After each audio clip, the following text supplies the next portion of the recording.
Hey, it's Conrad Thompson, and you're listening to Something to Wrestle with Bruce Prichard. Bruce, what's going on, man? How are you? You're Conrad Thompson. I am. You're Bruce Prichard. I'm Bruce Prichard. Yes.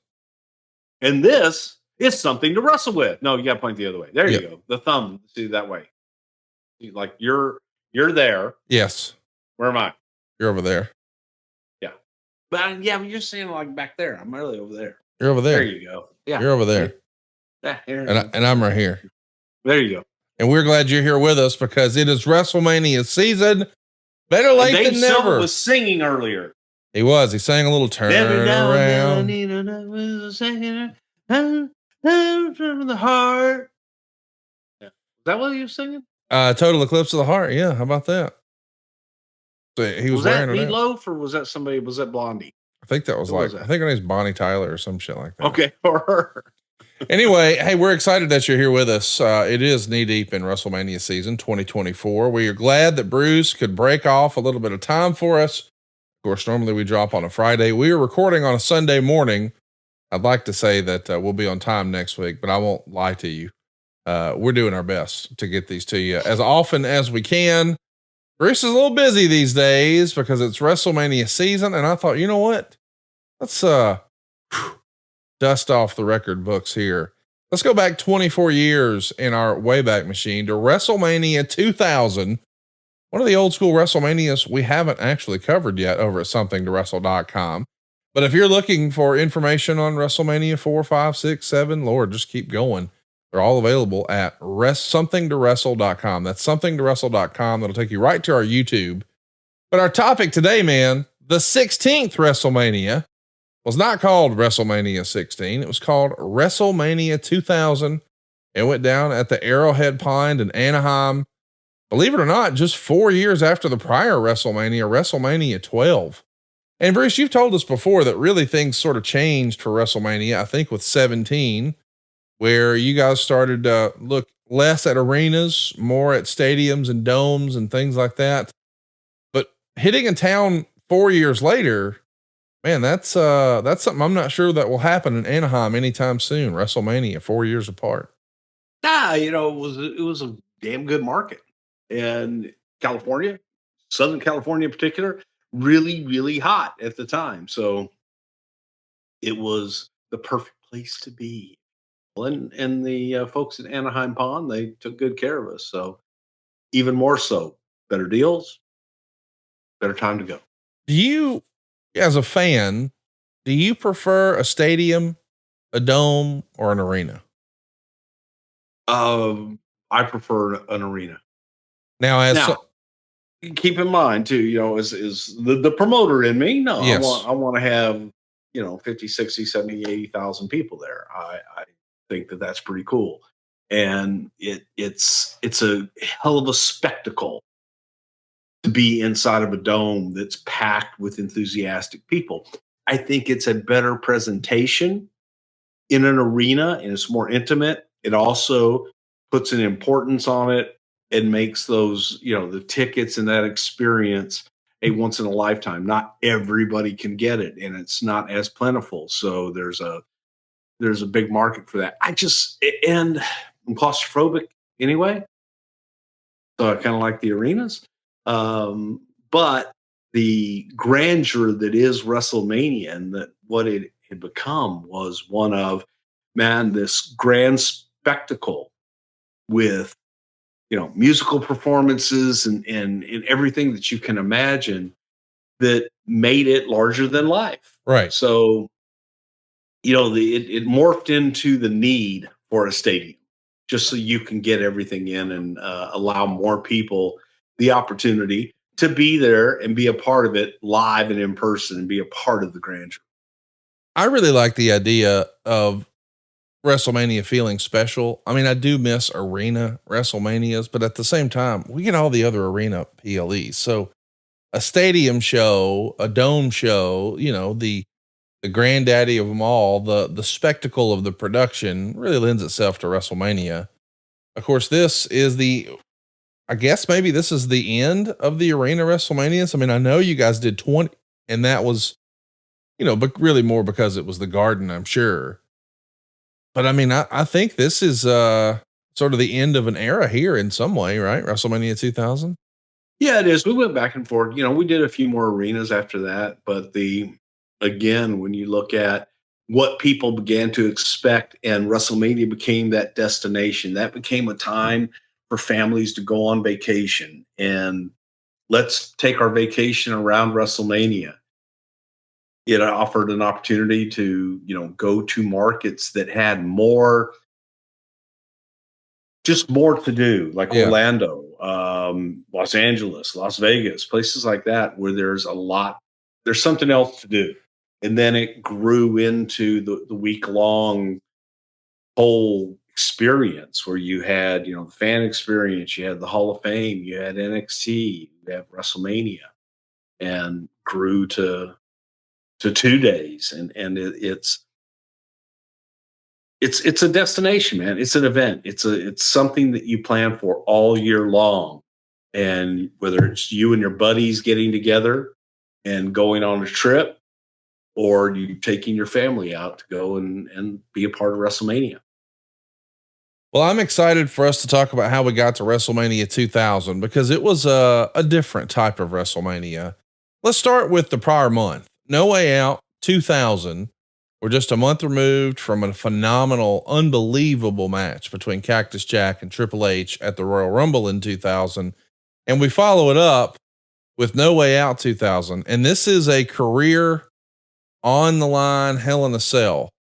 So it's Triple H and Cactus inside the Hell in a Cell, the match that maybe Cactus put on the map.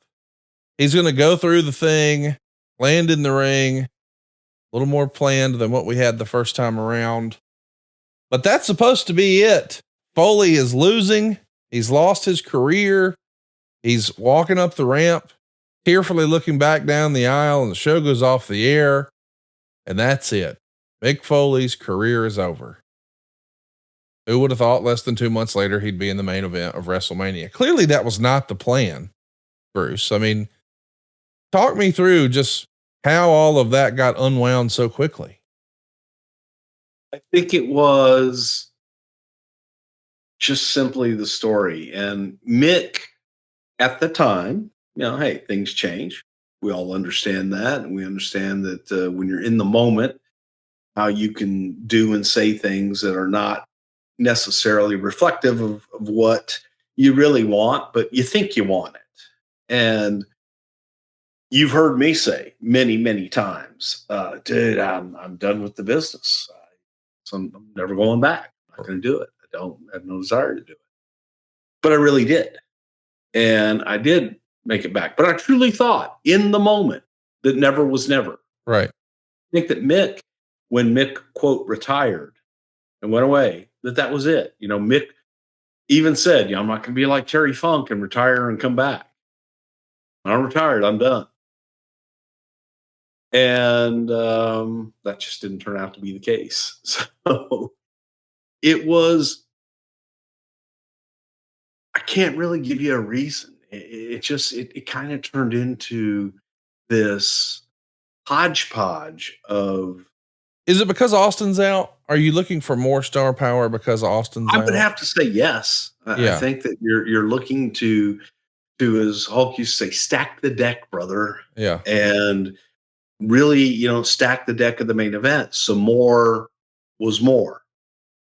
As I told you earlier, this to me was a time we were in transition of, creative, in that, Russo had left and we had a new kind of a creative team, and it was a little bit scattered, but it wasn't, look, you didn't have the same tools. Like you said, we lost Steve, and Steve was not a big part of this. So that was something that we had to battle with, something that we had to create new stars and create new stories.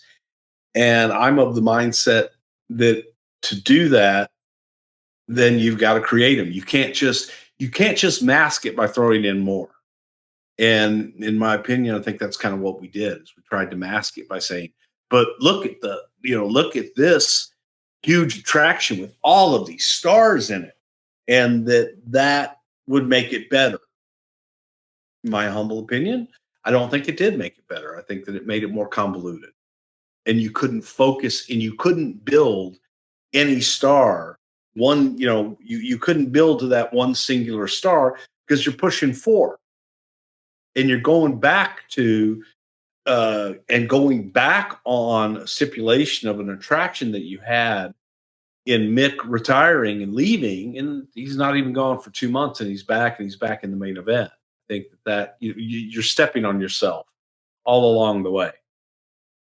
It's weird to think back to this era too, because WrestleMania 15, which we've covered in the archives at somethingtowrestle.com, man, it was a weird WrestleMania. It's the Vince Russo WrestleMania is the way you called it. And we see the boss man hanging from the top, and there's just lots of craziness. It doesn't feel like any WrestleMania before or after it.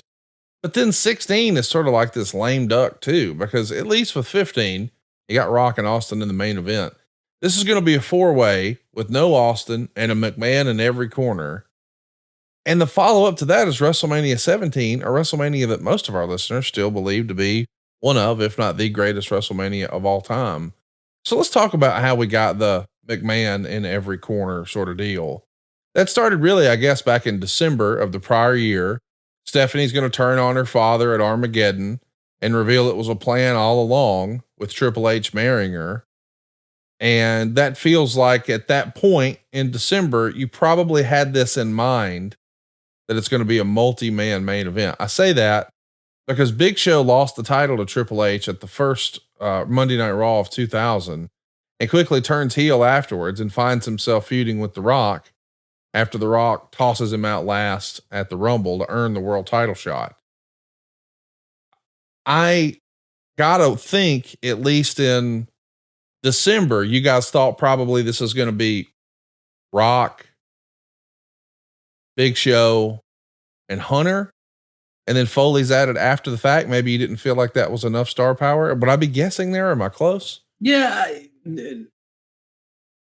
Actually, no, it was originally going to be Rock and Triple H. And I think the feeling was that it needed more. Okay.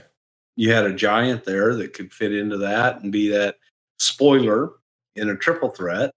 And then, it's funny. Then the triple threat, adding another superstar to it, didn't make that match better. It kind of was like, oh fuck, what do you do now? And you either take somebody out of it, probably Big Show, or you add someone to it to make it a 4-way. And the logical step there was the guy that Triple H ended his career only a few months before. It's a stretch. And it steps all over what you had done previously. So that's probably the biggest reason why I wasn't in favor of it and didn't think it was as strong. I would have liked to have had the single match with Triple H and Rock. Hindsight being 2020, I think that attraction would have meant a whole lot more than the 4-way. When I can't wait for us to talk about that, because it does feel like that would have been something where there was a lot of discussion. This WrestleMania 2000 is the first one without Russo in a few years. So just catch everybody up. The writing team that would have been helping try to put this one together, is Blancha still around? What's the crew look like as best you can recall? I think it was Chris Kresge who was the lead writer. Brian Gewirtz, Tommy Blancha.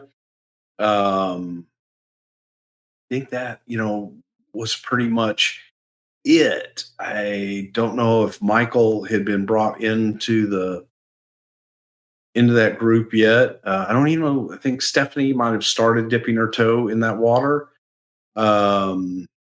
But I was in talent relations, and I was, kind of arm's length on the creative stuff, and I would weigh in usually a couple days before and or day of TV.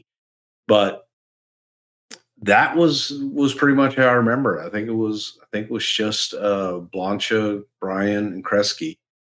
And, of course, the usual, usual folks. But, we still had meetings every Monday where everybody had their opportunity to weigh in on things and stuff like that. But, yeah, it was growing, but it was also during a time where you had, you had the Russo stuff that you're trying to, figure out and work out of.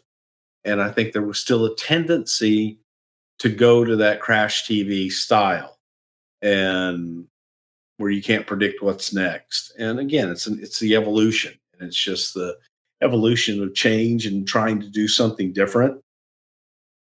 I think that this WrestleMania, though, if we didn't know that Russo wasn't there, I think that a lot of people would go, "Oh, that was Vince Russo booked WrestleMania," just because of all the Gaga. Yeah.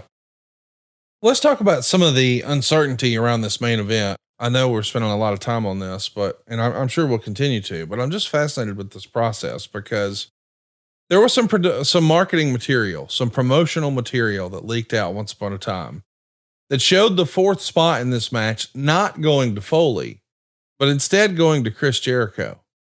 I don't know if it was DVD listings or posters, but as you see right there, left to right on the WrestleMania 2000 graphic that Silva has for us on YouTube at somethingtowrestle.com, Chris Jericho, Triple H, The Rock, and Big Show.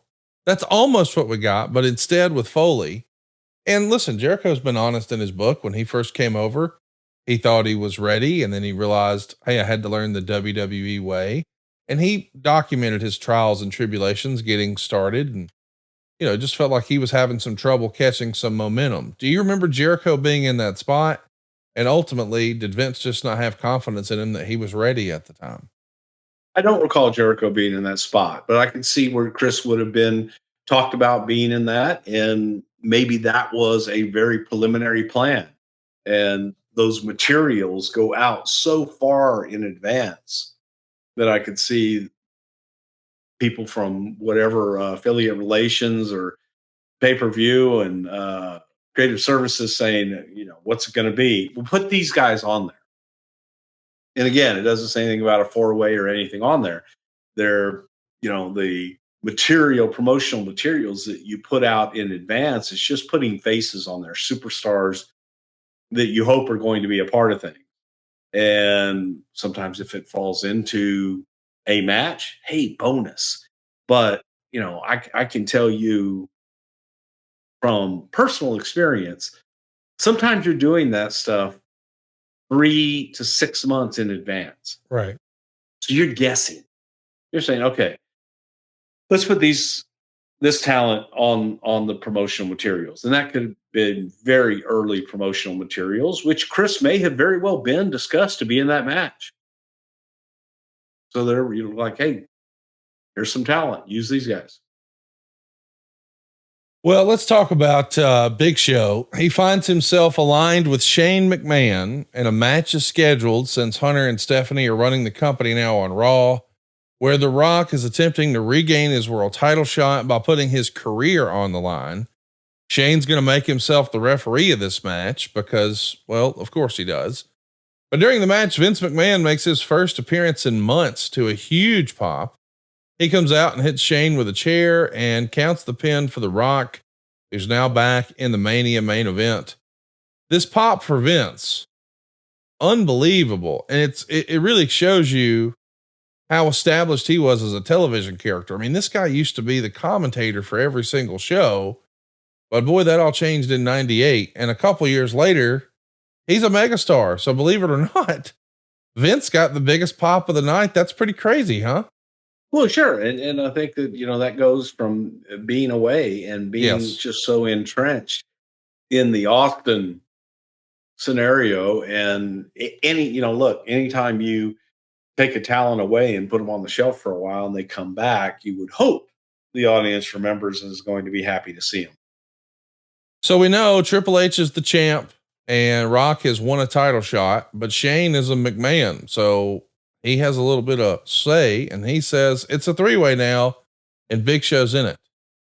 And Hunter announces he's happy to have it be a 3-way, but it's going to be at Monday Night Raw, not at WrestleMania. And I guess there was talk way back when of WrestleMania 15, the year prior, that maybe that was originally supposed to be a 3-way. We know it wound up being Rock and Austin, but that would have been Mankind's spot as a 3-way dance. And allegedly Sean maybe talked Vince out of it being a 3-way. Do you remember the plan for 15? Was it supposed to be a 3-way? And then we wound up thinking, okay, we'll try it in 16 instead. Again, when I think that it gets blown out of people. Oh, it was this. A lot of ideas are discussed. I see. All over the place. So, when you're talking about creative, you talk to talent, you talk to other people. What if we did this? What if we did that? And maybe a 3-way was suggested. I don't think that a 3-way, especially, with that attraction of Rock and Austin, was so strong. And that was the first one. It was just so strong. It made more sense for it to be, every time that you add another person, that spotlight gets wider and you lose focus on the stars that you really want to get behind. So it may have been discussed, seriously discussed. I don't know. But that's why, I always laugh and go, oh, this is what they had planned. May have been something we talked about maybe one time to somebody, and then it grew from there. Oh, I was supposed to be in that spot. They talked to me about being in that spot. It's sure. Talked to a lot of people about a lot of different things. Doesn't make it that this was what we were going to do. This is etched in stone. Right. So there's ideas that they grow. They grow from that point to where it's like, all right, now we can figure out we've explored that. And by exploring it and by looking at, could this be a 3-way? Could this be a 4-way? And I'm talking about 15. Is it better than what we have? And the answer was no. So as you look at that, and even going into 16, I think that unfortunately it went the other way, away from, I think that the Triple H Rock thing would have been a better attraction than the 4-way. But then it got, no, 4-way, you've got a lot more star power in there. And the feeling was that Rock and Triple H was not as strong. So went with that. But it was discussed a lot of different ways. So people could say, oh, it was really going to be this. Well, it was definitely discussed. Well, what wound up getting the nod for WrestleMania 2000 here is after this 3-way dance is happening on Raw, just like Hunter said, Hunter's going to pin Big Show, but Linda interrupts and says they're all going to be in the WrestleMania main event along with a fourth competitor. And she announces that it'll be Mick Foley. Huge pop. I mean, a bananas pop. Nobody want the banana. Nobody expected this because we just saw him retire a handful of weeks prior. So talk me through the back and forth that happened in the writer's room when you guys decided, all right, we'll do 4 people and a McMahon in every corner, because it feels like Vince would have been back and forth on this. And they said you don't really remember the Jericho thing, but in I wasn't in the writer's room then. Okay. So I wasn't part of those discussions. I was part of the discussions after the fact. I was kind of a sounding board. So I would get pitched after the fact. I wasn't in the writer's room to go through that debate. I had the debate afterwards when it was like, hey, what do you think about this? And gave them my opinion. I think that it shits all over what we did with the retirement and not in favor of it from that point of view. And I also didn't think that it was, I didn't like the 4-way. I thought that it was spreading, the spotlight too thin. Obviously I was in the minority and, I gave my opinion to several people, and because I was asked by several people. So it was, this is what I think, and here's why, because it stepped on the stipulation that we had done with Mankind. And now it just kind of dilutes the main event at WrestleMania. who would have been the person to call and break the news? I shouldn't say break the news, but explain this to Foley just a couple of weeks after what we just saw. God, it could have been anybody. Yeah. You know, could have been anybody. But obviously, Mick was on board. Oh yeah, and Mick did it. So it's not like it's it's not like it's a hard conversation. Hey, Mick, we're going to put you in the main event of WrestleMania. Yeah. Where do I sign up? Yeah. I mean, it sounds good. Yeah. Let's talk about some of the undercard stuff. It's an interesting state here in the WWE. You've got Jericho and Kurt Angle wrestling at No Way Out as champion versus champion, because Jericho is an IC champion and Angle is a European champion. Well, Angle gets the win. So now he's the champ, as Conor McGregor would call him. At the same time, the Radicals are arriving here in the WWF, and now we've got a handful of really great in-ring talent who are going to need to be inserted into the big show. And we know eventually it's going to become a 2-fall 3-way dance between Kurt Angle, Chris Jericho, and Chris Benoit. The idea being the first fall will be for the European title, and the second fall will be for the Intercontinental title. That was pretty innovative. It sounded cool then. It sounds cool now, but I'm wondering, is it a little confusing? Maybe. I don't think so. I think what you're really doing is you're advertising 2 matches. There you go. For 2 separate championships. I like that. With the 3 guys. So I thought it was an intriguing way to have both championships defended on the same night. And the fact that Kurt would have to fight through 2 people to remain champion, and that, Kurt could lose both titles to 2 different people. So there was a lot of intrigue in that. I thought that was a neat and unique way to have that match and get a lot of star power involved in that as well. It is. I mean, it's a loaded match.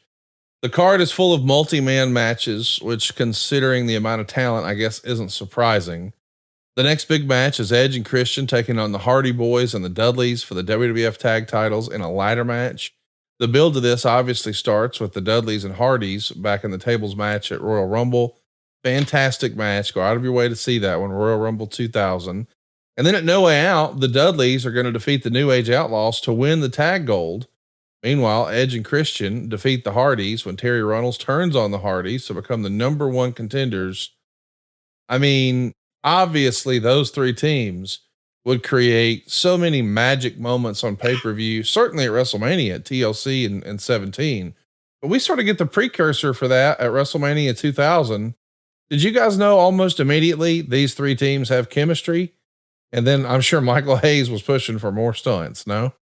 Oh God, yes. But again, it was a marriage of those teams that they were similar in age, but similar in the desire to be the best and the desire to give them an opportunity, and they wanted to steal the show. And damn near did almost every time. It was tremendous chemistry, just a lack of fear from anything.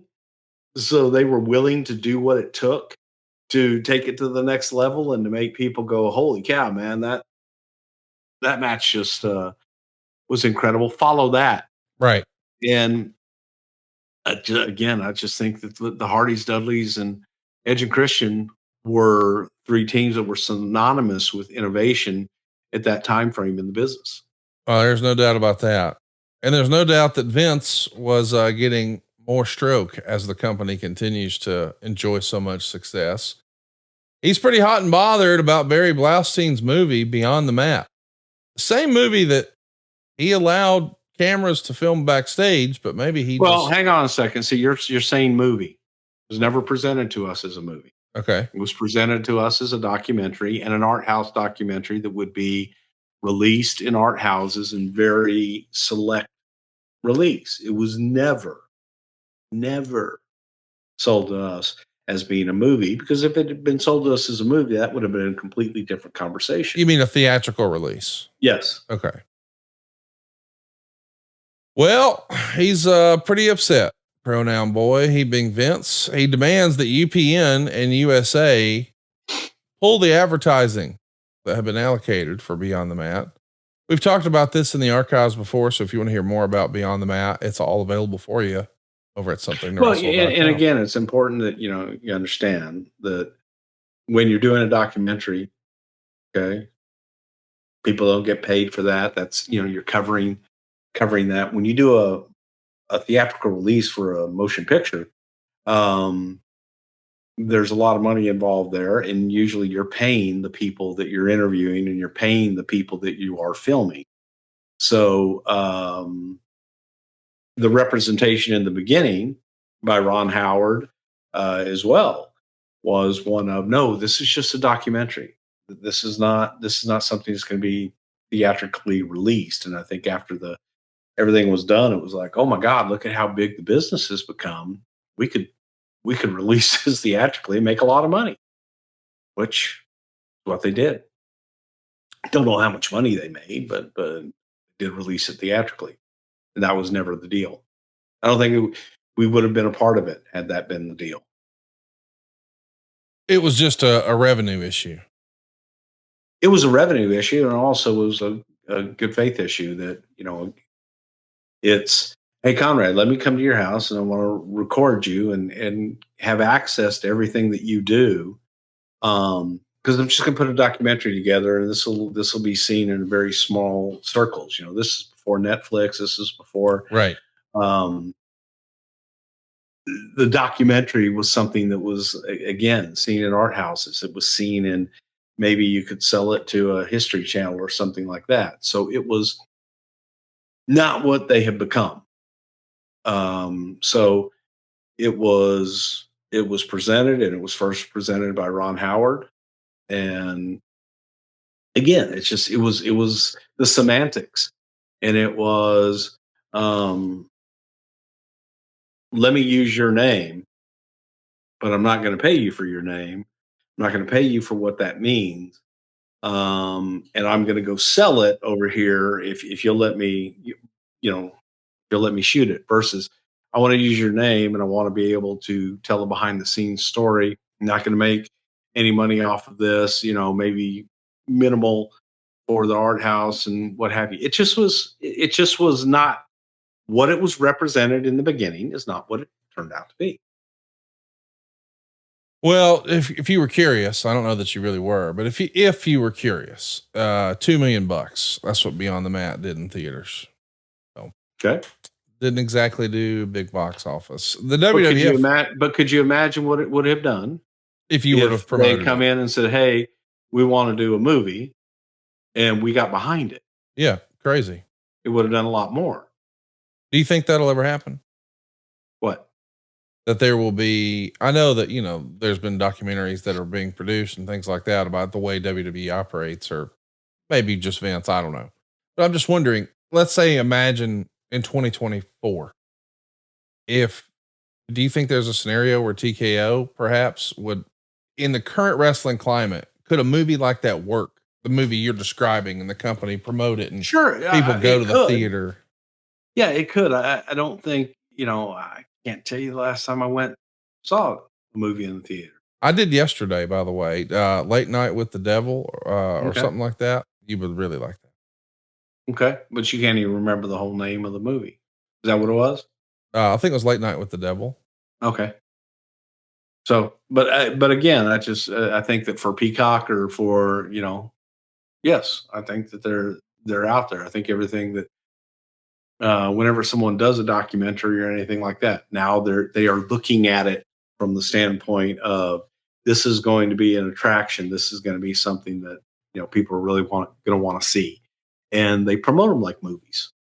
So yes. Well, you guys are hotter than chicken grease here. You're almost tripling Nitro head to head. February 28th, the Raw show gets a 6.5 rating and a 9.9 share. That's such a crazy number. Nitro gets a 2.57 and a 3.7 share. And Billy Gunn is also going to be taken out of DX on that show. because of an injury he suffered in a match against the Dudleys. And we know that that's the real reason the Outlaws dropped the titles to the Dudleys. But, man, the New Age Outlaws, it felt like they could have had a longer run on top. You know, it feels like when they were at their absolute peak, I know that was 98, but here we are by 2000, and it doesn't feel like it's ever going to really get back on track. I mean, all good things come to an end. The big reason, look, the big reason is that they remain the same. I think if they had evolved and tweaked the characters a little bit and just kind of grew and did some things different, then you have to evolve. You look at the Undertaker. How many times the Undertaker has evolved from the black coat, you know, and every time that he would come back, it would be different. Whether even if it's a different look, just different gear, different everything, a little bit different presentation, change something in the style of what you do in the ring. You look at Triple H. Triple H evolved to move on from DX to become Triple H, and then go on to be a single wrestler without all of that, only to go back and then do a new version of DX. At least it evolved and it was new. And I think that is kind of where Billy and Road Dogg, they were continuing to do the same thing that they were doing in 98. And you just have to, man, just little tweaks, change it up a little bit and give them something different to sink their teeth into, because after a while it gets old and it's the same old, you know, Quebecer match. So that, I think, is one of the reasons that they kind of stagnated more than anything. Great talents, great tag team, but all the greats evolve. The New York Daily News is talking about the evolution of wrestling and how popular it is. And of course, they're also going to highlight some negative stuff, deaths in the industry, arrests. I mean, as you guys are going towards going public and all that stuff, you got to know, as hot as you are, with more attention comes more scrutiny, right? Absolutely. Yeah. Absolutely. Everybody's got their eyes on you. And there would have been a lot of eyes on WrestleMania had you done what was rumored in the Observer. Can't believe this is real. This isn't a Russo idea. This is 2000. It's suggested in the Observer that there was at least a discussion about an exploding ring match between Kane and X-Pac. Now, this is inside. It's not a stadium show, but I'm curious. Do you remember there being any significant discussion at any point about some of these deathmatch spectacles we've seen over in Japan, like explosions? Was that ever seriously considered for WrestleMania 2000? No, it was never seriously considered. I think it was looked at as far as, okay, is there anything to this? And I think that once everybody saw it, it's like, can't do that. Right. Certainly can't do it indoors. But also, anybody that's ever seen an exploding match, they're terrible. They're absolutely, the payoff is a big explosion. You know, we blow off more pyro for entrances than what was in an exploding death match, and a whole bunch of dust and just people can't see. Right. And then you have an anticlimactic finish. So, you know, when you look at it and try and analyze, sounds cool. Oh my God, exploding death match. Holy cow, the chaos. Oh my, they're farts in church. I just, you know, once you build up in your mind what this is going to be and it doesn't produce, it's a bunch of concussions with a bunch of smoke, and then somebody lays on top of somebody.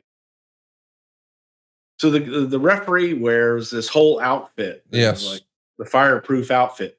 Two guys working wear nothing. So the explosion happens. There's no damage to the guys that were wearing nothing. But the guy that's wearing the whole explosive thing is like passed out on the mat. It's ridiculous. Again, when you watch it, I think that there's that desire our human desire to want to see it for the first time, and then you see it and you go, that wasn't that great. So I've seen them on tape, seen them in person, and in person, frankly, was even was a bigger letdown than watching it on tape. It is disappointing. I'll give you that. Yeah, and so I think that looking at something to do, because for Kane, that's logical, Right. like an Inferno match, an Explosion match. What's the next evolution of that? Right. But then after watching it and trying to figure out, okay, could we do something similar to this? The feedback was unanimous that, all right, once you get to the explosion, then what? It doesn't pay off other than big boom. And again, as I say, the pyro and everything we do for entrances and things of that nature is more than the pyro would have been for this. So yeah, sure, we could have done a huge explosion, but then nobody's affected by it. Right. And the people that are sitting at ringside doesn't affect them at all. It's all on the outside of the ring. It's closer to the fans than it is the guys in the ring. So it was, yes, it was discussed. Whether we discussed it several times. I go back to whenever we went and worked the Onita match with Vader and Shamrock. And that was the first time I saw it in person. And oh my God, it was built up to me. And there was one guy, Victor Quinones, was like, "Oh, watch it back here. It's not much of a match. It's not much of a, I don't know how they paid this gimmick off. It's terrible." It reminds me of a scaffold match a little bit, because you have in your mind what the scaffold match is going to be. Right. And then in execution, you're like, that's kind of lame. Like I don't think in execution, you got two guys on the scaffold, scared to death to be up there. They don't look so badass when they're so scared to fall. You know what I mean? Like it ruins the illusion a little bit. Yes. Takes you out now, of it. Keep in mind, I would never want to get on a scaffold in any way, shape, or form, or have to fall from it. Even hanging from underneath, I wouldn't want to fall. None of the wrestlers do either, by the way. Nobody wants that. Nobody's made their name in a scaffold match. That's the thing. And to your point, it's horrible because you expect things. You expect them to work like they're working in a ring, and they can't. And do these amazing big backdrop off the scaffold to the floor below, and you don't get that. Thankfully, you don't get that. Yes, thankfully you don't get that. It's true. Thankfully, we do get a good idea. Crash Holly wins the hardcore title and introduces the 24/7 rule, which I thought was a lot of fun. It leads to everyone who basically doesn't have a program going. It gives them something to do and an entertaining segment on the show where normally it might be paint by numbers. You could get some fun stuff here from APA, from Viscera, from the Main Street Posse. I could see how some hardcores don't like it because it's not very traditional. But I'm sure if you're a writer and you're trying to format and put together a show and keep guys busy and keep the show going and keep people from changing the channel, this had to be a great crutch, if nothing else, right? Loved it. Yeah. The stuff with Crash was so just lent himself to this, to escape, and get out, and it gave everybody something to do in the show. We did them in hotels. We did it at a kids inside amusement park that had the tubes and everything and the foam deals. It was so much fun because the guys that were doing it embraced it and looked at it as, here's my time to do something crazy beyond the show. I'm going to make the absolute most of it. And they were just an absolute blast to go out and shoot. And then you got Briscoe and Patterson involved, and that was a lot of fun. It was just a fun gimmick. And that was something, when you talk about being a variety show for the whole family, this was something for the whole family that I think everybody enjoyed and could kind of chuckle at and go, oh, hey, what if they did this? And there was no scenario off limits. It was, hey, you go through your normal day. We did one. He was in Albany at the airport, waiting on their bags, and on the baggage carousel where Crash was able to escape through the baggage carousel. They told us we couldn't do it, and told me where I could do it, and just I'll be damned if somehow somebody didn't end up on that carousel and go through the thing and then jump out through the other side.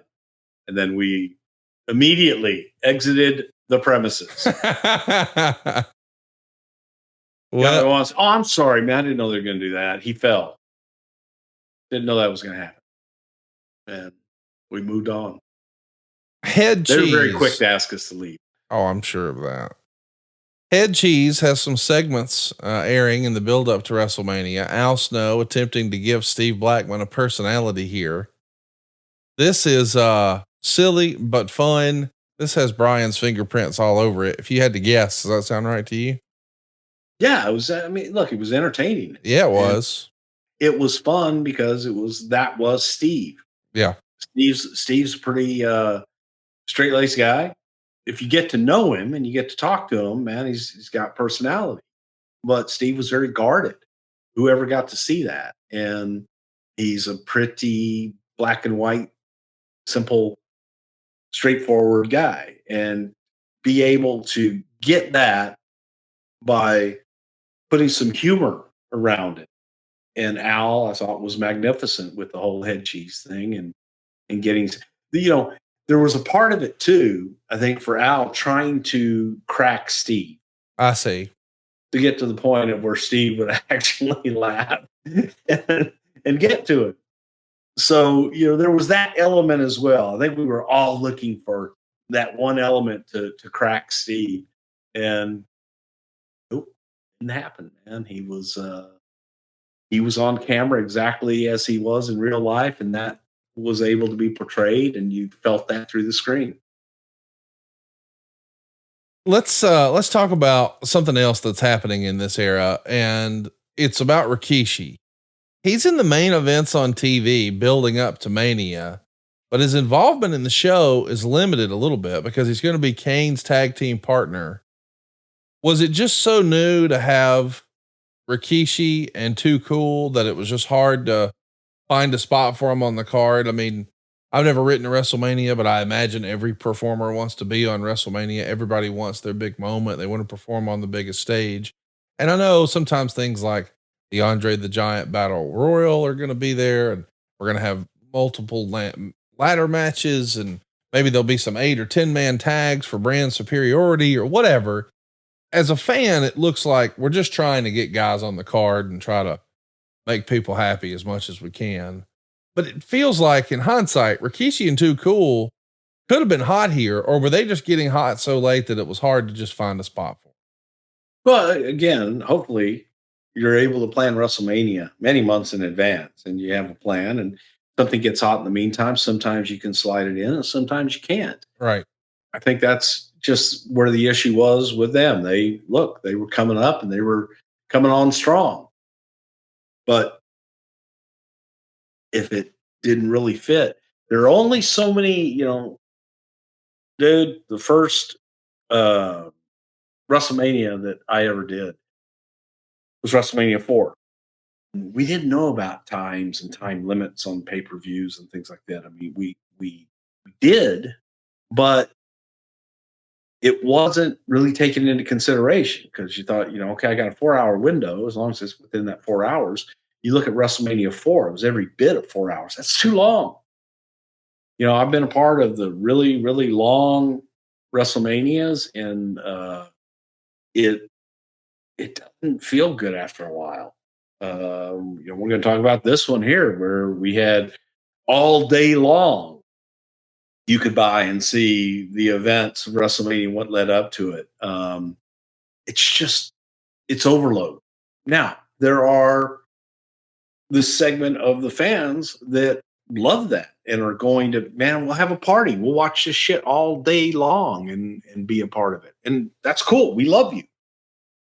From a live event standpoint, from presentation of the show itself, I think that, it just is too long. And you just can't, if WrestleMania is going to be special, and you just can't have everybody on every WrestleMania. You can't have everybody on every PLE either. Right. It's impossible. And sometimes you're going to make it, sometimes you're not. And there's 12. It's good not to be on every one. Because again, fondness makes the heart grow fonder. March 1st is a pivotal moment in WWE history. The company is going to give notice to the USA Network that it's canceling the contract with them effective in September. So I guess this is like a contract they can opt out of, where they can at least allow themselves the opportunity to negotiate with other television networks. And USA, I guess, has a right to match any offer for Raw, Livewire, and Superstars. The relationship between USA and the WWF dates back to 1983. You've got like a 17-year history, because All American Wrestling, which is a WWF show, took the slot of Southwest Championship Wrestling from the Blanchards. So this is a big move for you to bet on yourself like this and say, we're going to talk to other people. I assume that's because when this contract with USA was signed, you're not nearly as hot as you are now. So why leave money on the table? Right. Well, yeah, I mean, it was simply a business deal. You have another network that's offering you more money. You're going to go back to the folks that you're doing business with and say, hey, here's the offer we have. They want to match it. Great. We'll stay where we are. But if they don't see the value in that, and we're the number one show on your network, you don't see the value in paying us more money, then we'll go somewhere else. And that was the feeling. But also, and now I'm going to be the dickhead and go, it actually wasn't the Blanchards. It was Fred Barron at the time. Sorry. Southwest Championship Wrestling, whatever the hell he was at the time. The Blanchards had already sold out to the used car salesman. Well, nobody gives a shit. Which he really was I'm not saying that in a derogatory way. He was really a used car salesman. Nothing wrong with that. I mean, everybody. No, there's not. Yeah. That's just, he had started out as a advertiser on Southwest Championship Wrestling and ended up buying it. Isn't it interesting how people are comfortable and happy and content to shit on salespeople? I know, right? I don't understand it. Like, everything you have was a salesperson sold it to somebody. Yes. But you know what? I mean, again, you look at business in general. When you have a proposal or something, man, if you can't sell it, yeah, and you can't convince people that this is a good idea, you're selling, folks. And a good salesman, if they sell something, then it's an art, and it's a lost art form, because there's not as much personal contact. But I put it in every aspect of my life, because if you're going to go in and you're going to present an idea, you have to sell that idea. You have got to be prepared. And it's no different than selling a car, than selling a house, or selling a transistor radio. You got to be able to sell that to the consumer and tell them why they need it and why it's good for them and why it's a good value. And a good salesman is invaluable, and they're few and far between. Let's talk. I do find that. Yeah, people are real quick to used car salesman. Hey, you know what? A good used car salesman is a wealthy man. Dude, there's a fellow in my town who sells more cars than anybody. I mean, that fellow's making surgeon money. And it's all from having good relationships and treating people well and giving them good deals so they come back, and somehow that's a bad thing. Yeah, it's weird.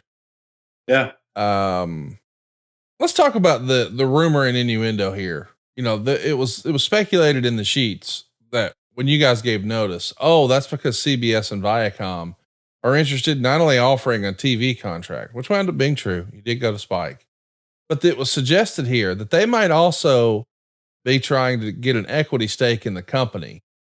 Were you ever privy to any conversations through the years? I'm not talking about in recent years. I mean, way back when. Did Vince ever seriously consider carving off a piece of the company to an outside entity, or was that never going to be something he would do? I don't know if it's never something that he would have done. I think that I could definitely, definitely uh, see Viacom's pitch to do that, because I know, having dealt with Viacom even at that time, but also at TNA, that was their MO.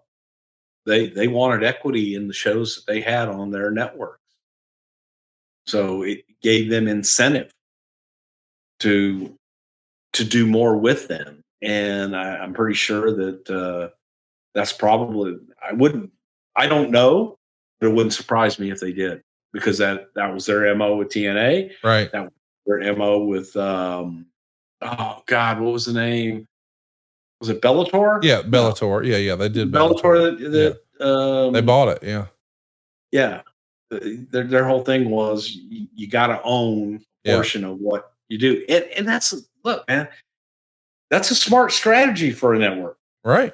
Own your programming, control it, and just didn't. I don't think that was something that anybody was interested in at the time.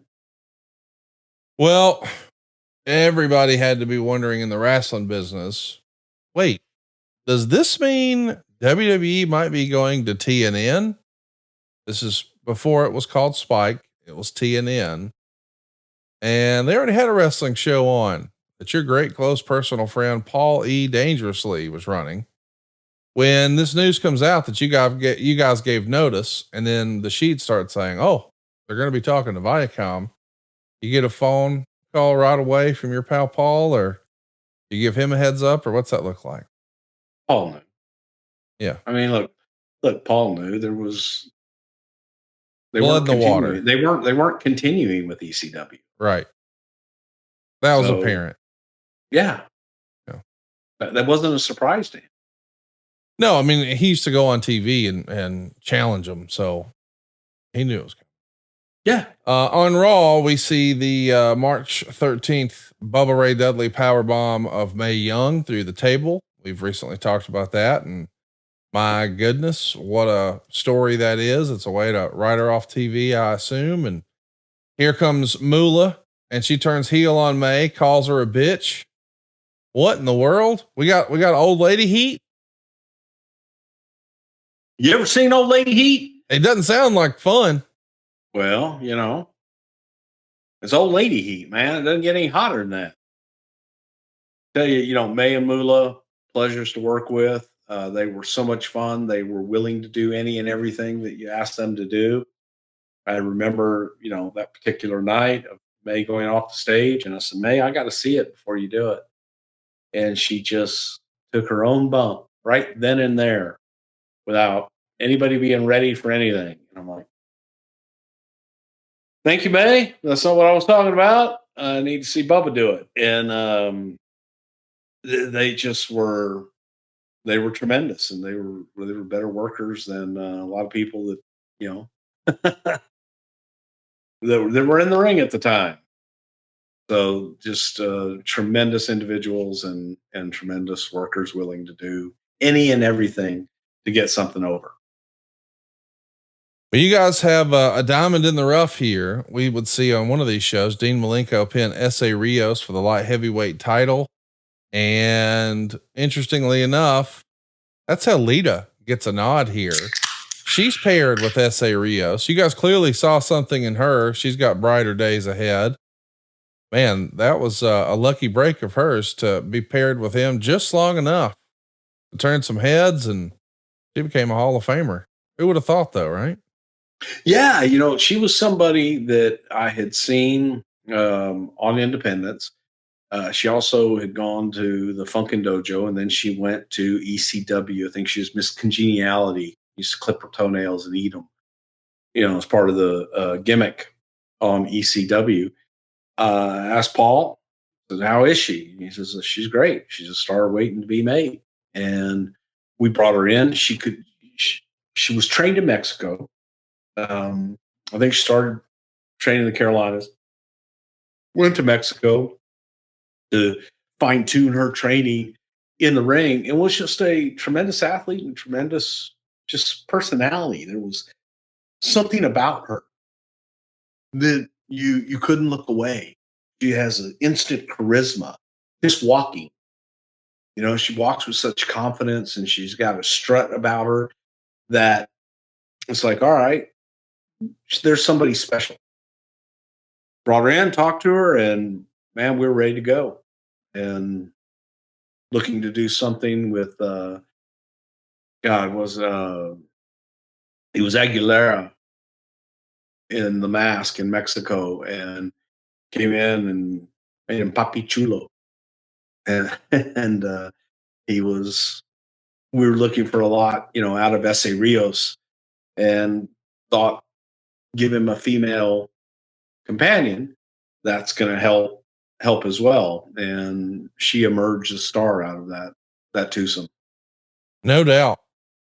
Let's touch back on another star in the making. How about Trish Stratus? She's going to make her WWF debut by scouting Test. She's going to have quite an impact here in the company. Just talked about Lita. It's interesting to see that around the same time, here's Trish. We know that she's eventually going to be paired with Test and Albert to be TNA, but you guys had to, when you met Trish, you just knew, boy, this girl's going to be money. And look at what a great in-ring performer she became too. You know, here's what we learned very quickly about Trish. She was relentless.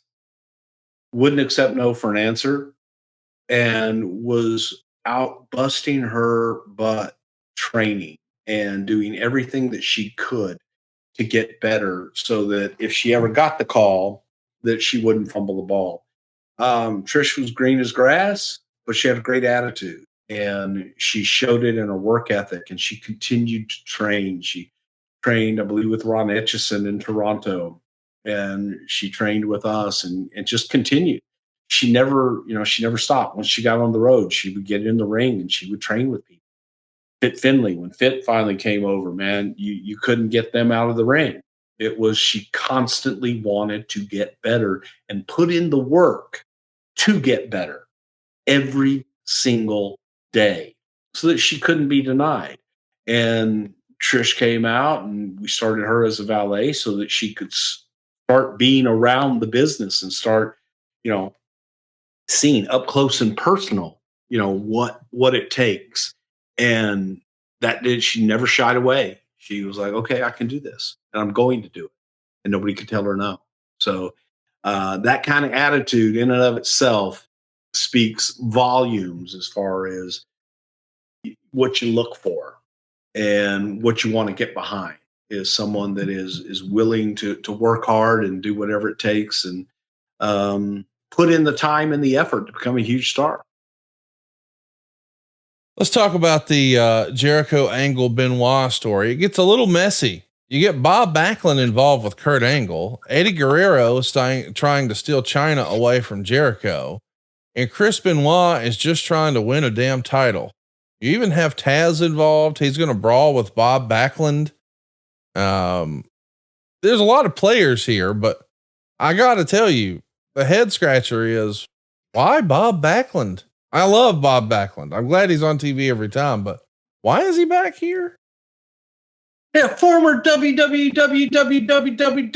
champion, man. One more W. You were one shy. Oh, damn it. Next time. I always do that. But listen, I loved him on camera with Kurt Angle. Was he just hanging out backstage? Because I know he comes to visit every now and again, and somebody says, oh, he'd be great. Let's do something with him. Of course. Yeah. I love Bob. You know, look, you have an opportunity to do something with Bob Backlund, do something with Bob Backlund. And he's old school, so he made sure he always brought his gear. You're damn right. Yes, he did. As a matter of fact, always brought his gear, always brought his juicer, so he could juice his own carrot. Okay. Lots of carrot juice. Drank lots of carrot juice. Fresh, you know, in the juicer. There you go. In his bag, man. Had a bag for his juicer. Mick makes his return on the March 20th Raw in Chicago. A fan is going to jump the barricade to go after Linda, which is briefly caught on camera before Hunter tackles the guy. when this happens backstage and they're going after Linda, you guys have to be shitting bricks and Gorilla, no? Well, we're not shitting bricks, but we're going to protect any of our talent whenever we see someone jumping over the railing. Yeah. I just can't imagine, it's not like she's on TV every week. And I know she's a more regular character here, but it does feel like, boy, everybody's got to be more panicky when it's Linda. My gosh. Yeah. Because she's not that seasoned performer that is out there looking to get that kind of heat. And so got to protect them. I'm just saying a lot of performers and a lot of office people. And I mean, she has to be looked at as like the office mom on some level. And it's like, somebody's going after our office mom. I mean, that's a big deal. The story ends up, of course, that if Mick wins at WrestleMania, he'll retire as champion and there will be a tournament for the title at Backlash. So listen, we're trying to explain why he's out of retirement and why he's trying to do this and why he's back so soon, but hated it. Yeah.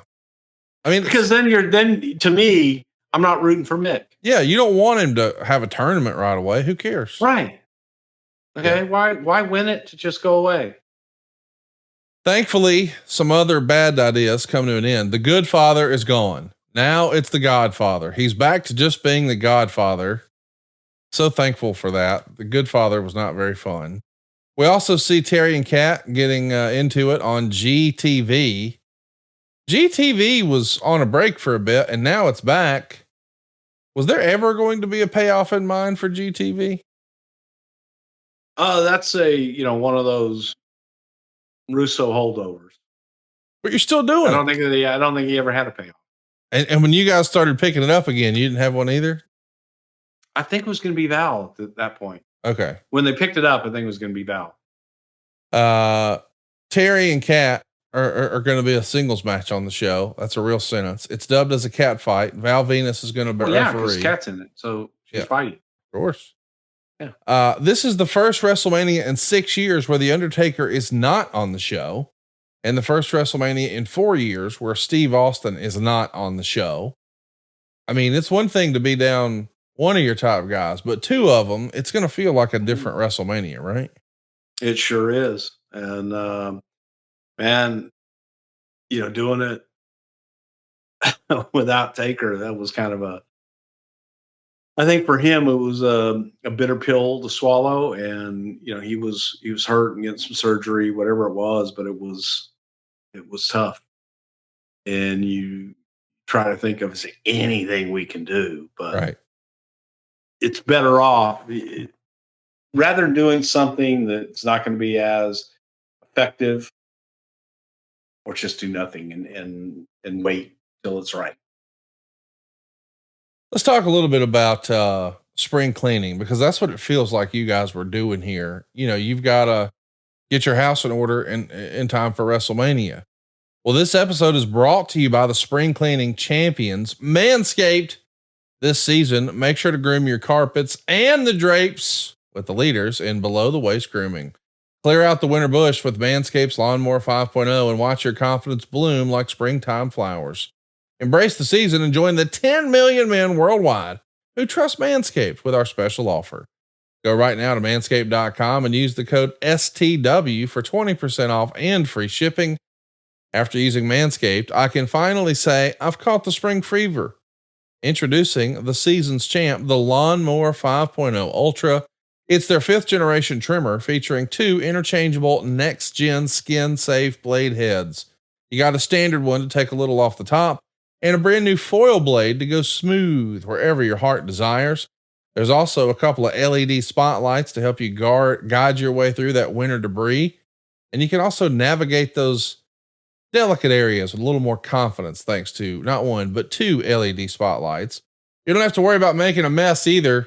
This is waterproof, so you can do it in the bath or the shower or the ocean or a lake or Bruce's front yard. And it also comes with a compact case, so you can take it everywhere. It doesn't just apply to your nether regions too. Manscaped can hook you up with the Beard Hedger Pro Kit. And how about the Handyman electric face shaver? When you're looking to craft your signature look and clean up that neckline, Manscaped has the right jobs or the right tools for the job. Get 20% off and free shipping with the code STW at manscaped.com. That's 20% off and free shipping with the code STW at manscaped.com. Nothing like a little spring cleaning in your pants. Listen, I want to give a shout out to Manscaped. They've been like a day one sponsor for us. They have supported us each and every week. And if you enjoy the show, we would appreciate it if you would check them out. So head over right now, manscaped.com, and be sure to use the promo code STW. So Bruce, let's get back to it here, man. We've got maybe arguably one of the bigger mainstream moments in company history. It happens on the build for this WrestleMania. It's when The Rock was the guest host for Saturday Night Live. We had cameos with Big Show, Mick Foley, Vince McMahon, and Triple H all appearing. The show does an 8.3 rating, and it gets a 21 share on the overnights. This is a massive success. How excited were you to see WWE doing something with Saturday Night Live? I know you're an old school guy and you grew up on Saturday Night Live. And how big of a deal was The Rock being the guest host? Like, were you guys worried right away? Uh-oh, he ain't going to be long for this world. Well, yeah, I'm old. And I remember Saturday Night Live when it first appeared on television. Yeah. Going, back to Land Shark and just the emergence of John Belushi and Dan Aykroyd and Chevy Chase, and just it was this cultural just phenomenon that continued on. The first time that WWE superstars would be on was with Hulk Hogan and Mr. T before WrestleMania 1. Now you fast forward 16 years and you have The Rock guest hosting, and we were able to spotlight everyone that was going to be in the main event. And this is the night before WrestleMania.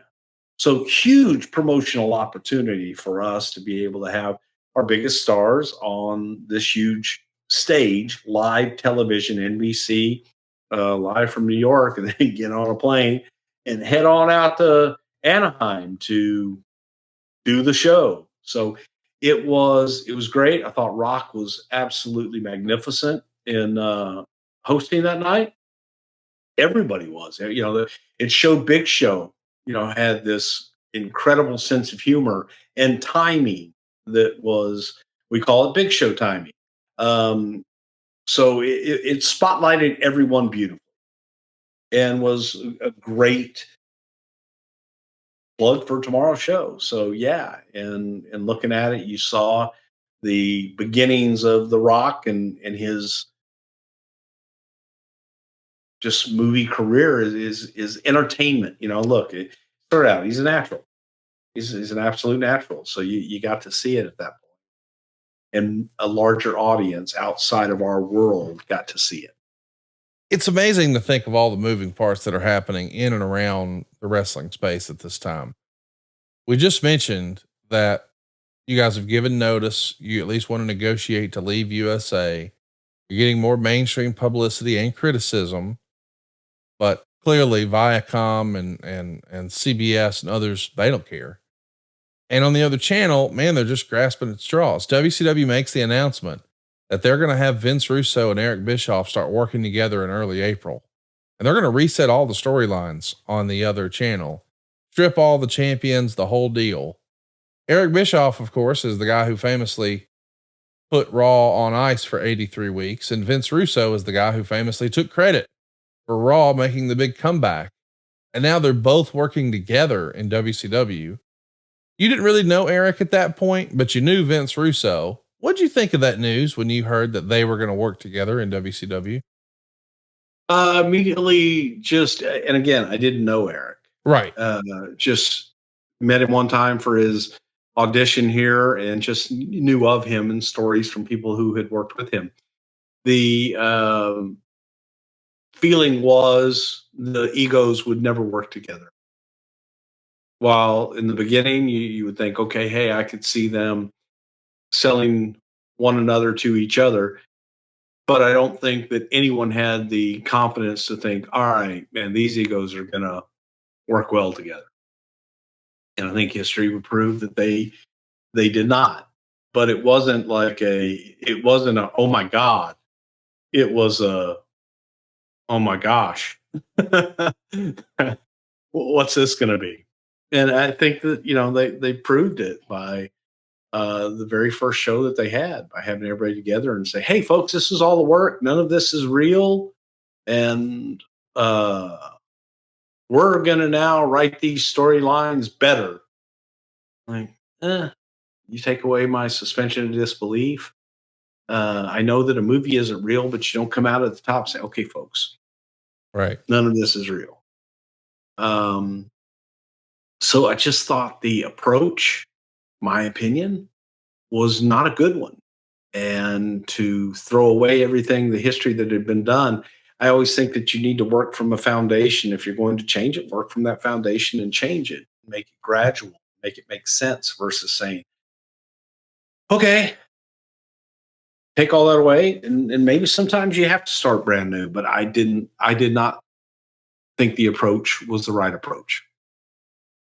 The XFL is going to strike a deal with NBC to air shows on prime time on Saturday nights. And, Vince is getting stretched a little thin here. Would that be fair to say? Not really at this point. That was to come later on. I think as we got closer to it and what it all is. By this point, it was, simply a concept and an announcement, and the groundwork was beginning, but it was no stretched into this point. No, not even. But the deal with NBC was a huge deal because the XFL didn't have a television partner when they announced. Right. They announced, without a television partner, and just wanted to create a groundswell.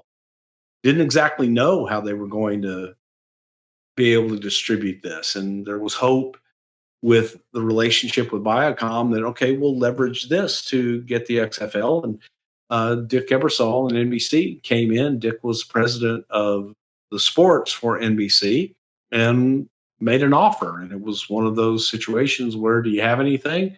Well, no, we don't. Okay, we'd like to offer you something. And it was a great offer. So timing's everything, man. Talk to me a little bit about WrestleMania all day long. This was, oh God, you guys did 8 hours where you covered yes, we did. Previous WrestleManias, interviews, just pre-show hype, things of that nature. But 8 hours before the thing started, WrestleMania all day. Look at Brucey there with a little goatee. Man, you look like you knew where all the party guys and party favors were in any given town at that point. I look good then. Look at my hair. That's what I'm saying. With that hair nice and that goatee, like, yeah. You look like a guy who has like a Prince Albert or something. No. Listen, tell me about this. You had to be like worn out by this, right? Like sometimes people say, hey, is there too much wrestling? Yeah. All day WrestleMania, that was too much wrestling, right? It was too much production. I'll tell you that. No doubt. It was all live, and it was, utilizing the same group that was going to bring you the WrestleMania event that evening. So you are utilizing all your resources and wearing them the hell out. And we were all pulling, double, triple, quadruple duty, making this go, because it was like, okay, we're not just going to use Michael Cole for this and go on. And we had everybody under the sun that was a part of it doing their pieces and their part to promote. But the idea behind it, and I don't remember if this was part of the pay-per-view or if this was on the TV Guide Network, whatever the hell it was. I know we did one for the TV Guide Network. We used to do our pre-show on that. But it was an opportunity for people flipping through and, hey, I'll watch this for 20 minutes and hopefully get them excited enough that they would want to buy the pay-per-view that night. That was the idea behind it, to have an 8-hour commercial going into the event. But it was a huge undertaking, and realized at the end of it, let's not do this again. We could pre-record something and do it, but trying to do it live was something that I was not in favor of ever doing again. Yeah, I can't imagine. But I mean, I feel like you had fun performing around the same time you were performing. You were doing a heel commissioner bit, if I remember right, for Memphis Championship Wrestling. You got any fun stories about that experience? The most fun that I had in Memphis during that time was getting to work with Lance Russell and doing commentary with Lance Russell at Sam's Town in Mississippi or whatever the hell it was. But the opportunity to actually, I knew Lance. I worked with Lance behind the scenes, but I never worked as a performer with Lance. And I got to do color with Lance, and it was some of the absolute most fun I've ever had in the business because it was just the two of us doing what we do. And I got to be a smartass and do all the corny Lance Russell jokes and had an absolute blast doing it. So that was fun.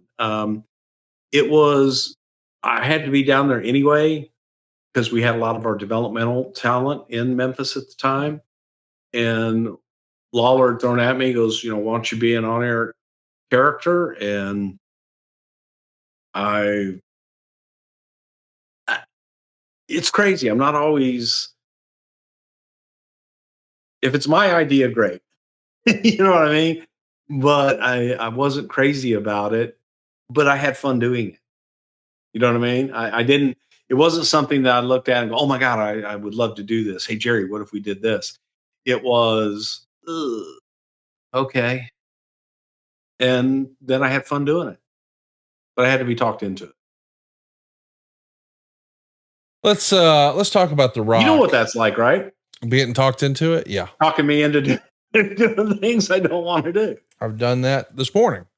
Yeah. The Rock was on Jay Leno, the Tonight Show in this era, and the film critic Roger Ebert would talk about how great Rock was on Saturday Night Live and that he should really get into acting and transition away from pro wrestling as quickly as he could. How about that? Roger Ebert working against you.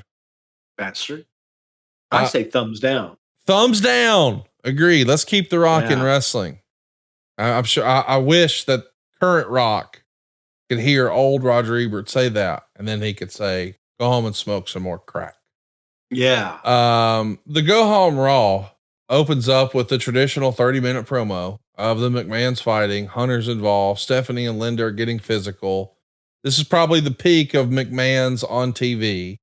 The main event of that Raw is Vince and Rock teaming up to take on Big Show and Shane McMahon. And Meltzer has a line here that says, if any promotion had main events who sold like Shane and Triple H did for Vince, every baby face in the company would be over. I don't know why, but that tickles me.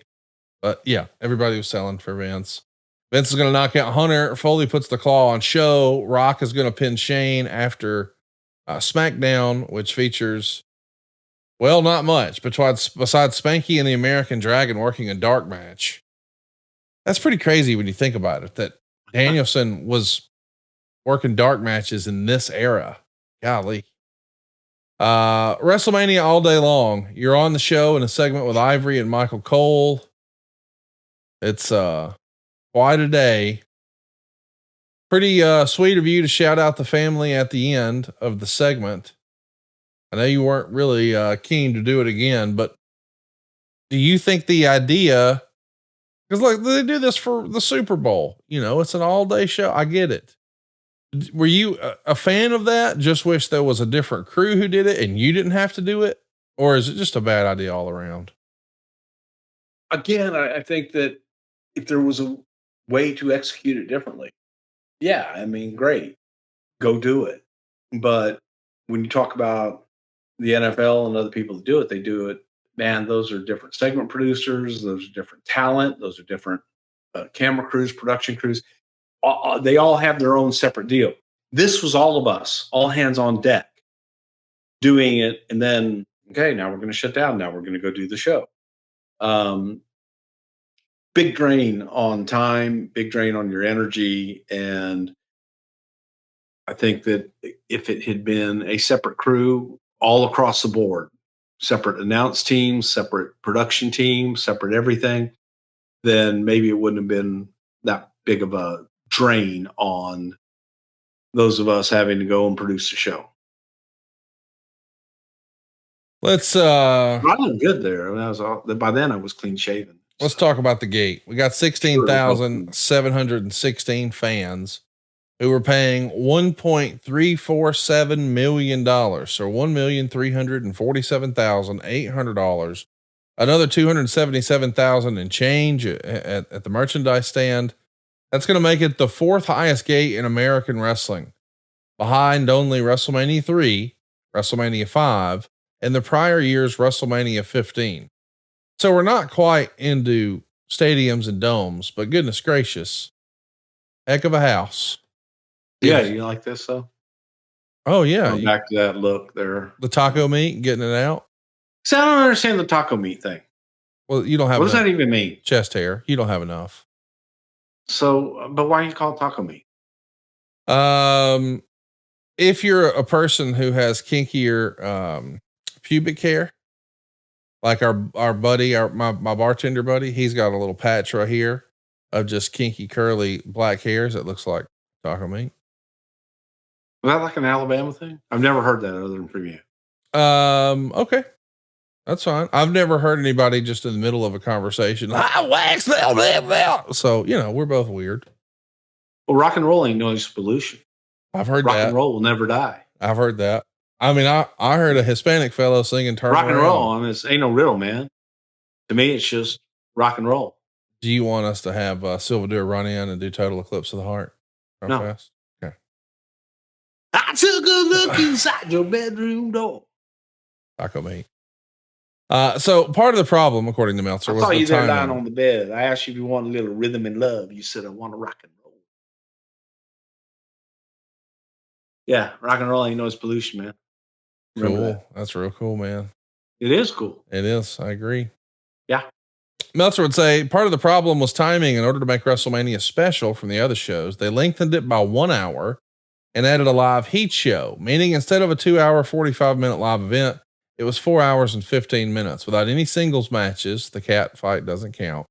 The monotony of gimmick matches made none of them special except the ladder match because the workers made it so memorable by risking their bodies. This is the first time the show really goes this long. I know we got too long, and I'm thankful we have 2 shows now. That's way better. I think everybody agrees. But where is the sweet spot for a traditional pay-per-view, do you think? Is it 3 hours? 2 hours and 45 minutes. Yeah, there you go. Or 43 minutes. Okay. But 4:15 too long. Yes. Let's start with the matches. We mentioned there's only the one singles match, and it's the ladies. We got a lot of people on here. Ice-T is going to come out and do a new rap intro for Godfather. Explains why he's the Godfather again. We had a commitment from Ice-T. We got Big Boss Man teaming up with Bull Buchanan to take on Godfather and D'Lo Brown. Boss Man and Bull Buchanan get the win. I actually like their look. I thought they were a fun tag team. The crowd was kind of dead for this one though. Meltzer would say Buchanan looked really good, but few probably noticed. At one point, he jumped all the way to the top rope to come off with an elbow drop, which is impressive for a guy who's probably a legit 6'6".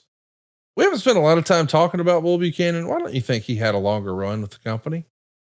I just think that, Bull had struggles with promos.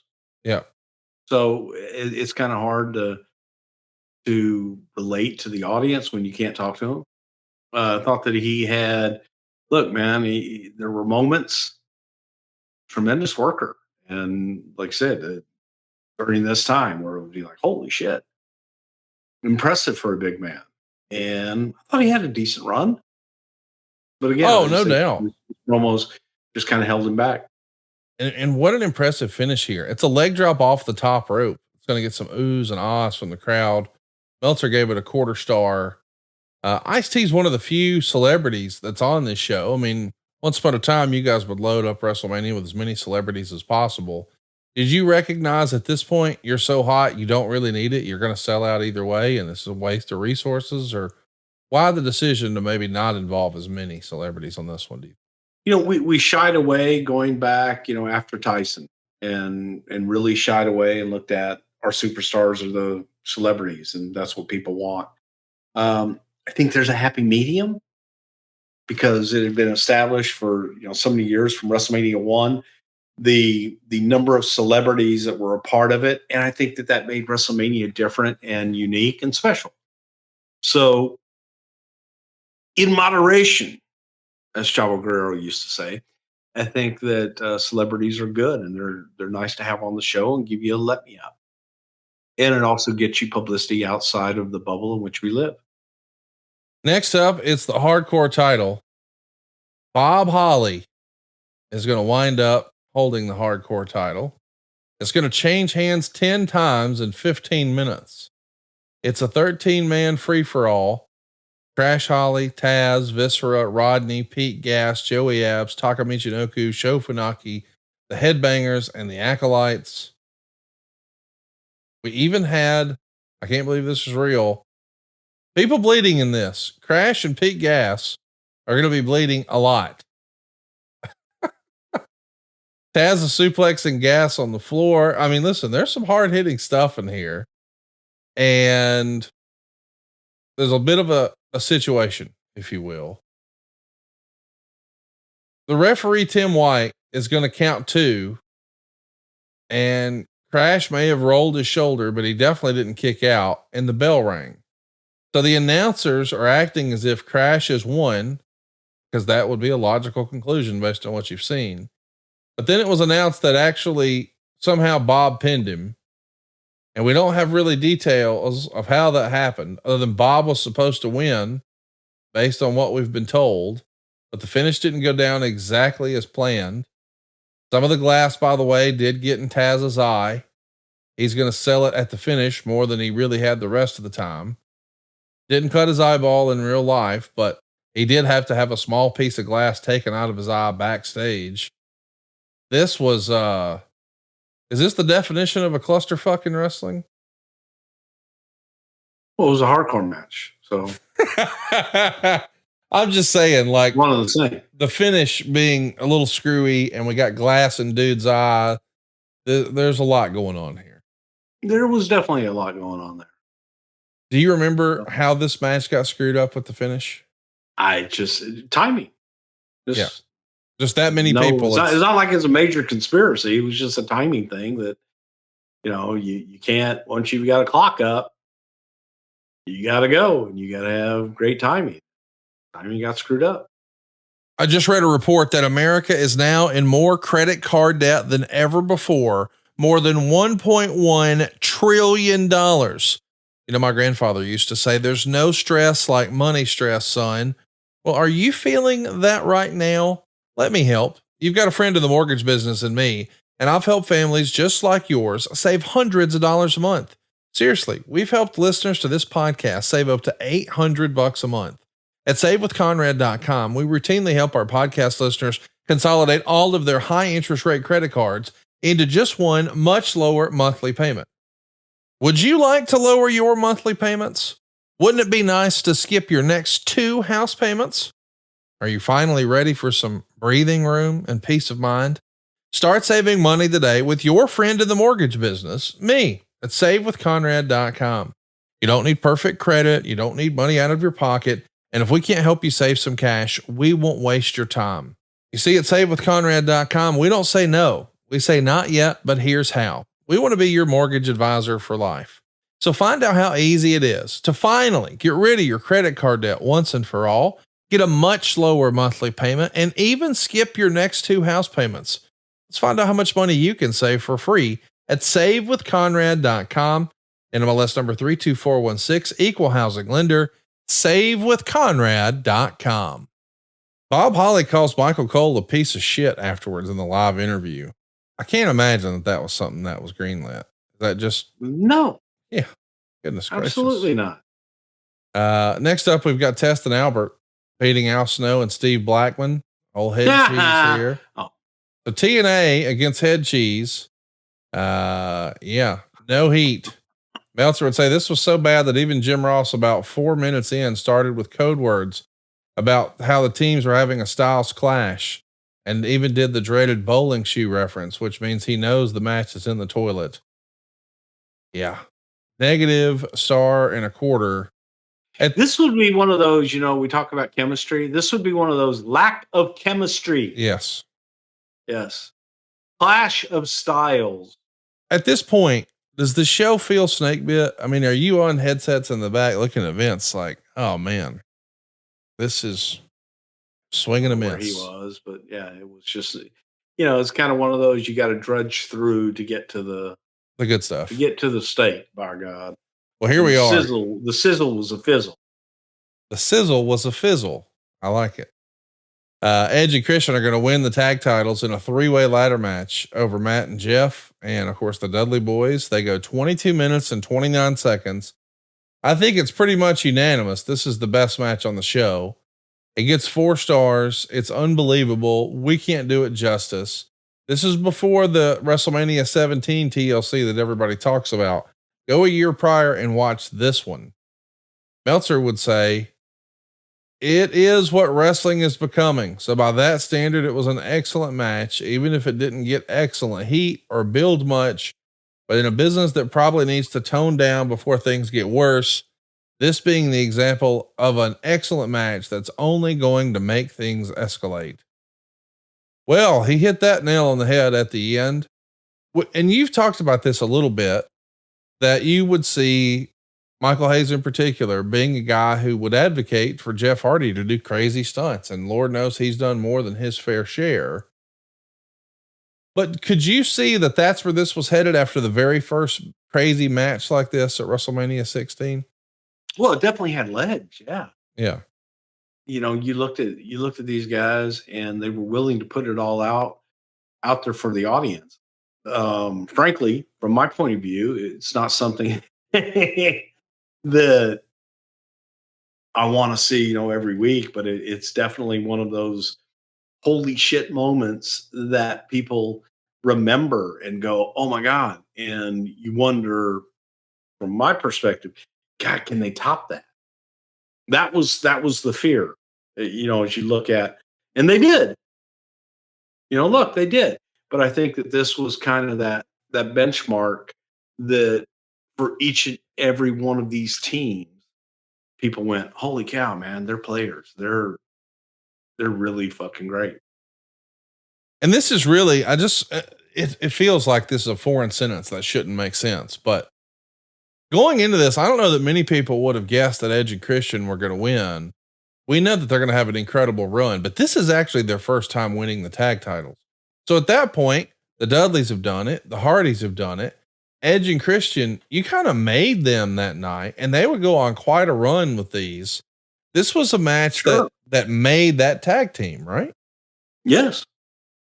And I do think that people saw the personality in the two of them and being able to put them together, being friends, that would shine through, right? And that their personalities would shine through. I don't think anybody really thought they would shine through to the extent that they did. And that's a great thing to happen. Well, we're hoping to be shining rope, and they took it and made it work. We're going to make it work for Starrcast Down Under. It's happening April 11th through April 14th. We're coming to Ballarat, Victoria, Australia, right outside of Melbourne. Thanks to Visit Victoria, we're coming with 26 international wrestlers. Names like Bret the Hitman Hart, Mickie James, Khali, the new WWE Hall of Famer, Bull Nakano, Powerhouse Hobbs, and many more. Plus, like all Starrcast, it's not just meet and greets. We're also going to have over 15 different stage shows, including Eric Bischoff Uncensored on Saturday, April 13th. Eric and I have some things to discuss, and you're going to want to be there. And you don't want to miss Bret Hart live on stage Sunday, reliving the 30th anniversary of his fabulous WrestleMania match with Owen Hart. This is a show you don't want to miss. We've also got actual wrestling matches. Starrcast will host not one, but 2 wrestling shows, Mickie James HER, an all women's card on April 12th, and Australian Stampede, a super card featuring talent from all over the world, including all those alphabet soup companies that I can't name on Bruce's show. April 13th, titles will be defended. You'll see matchups you've never seen before and never see again. If you're in Australia, don't wait and assume tickets will be available day of. We've got some meet and greets and shows nearly sold out already. Get your tickets now at starrcast.com and join us live April 11th through 14th in Ballarat. We'll see you down under starrcast.com. That's STARRCAST.com. So listen, man, we had one home run match and then we're back in the dreck a little bit. Terry and Kat are going to be out here where the object of the match is to throw your opponent out of the ring.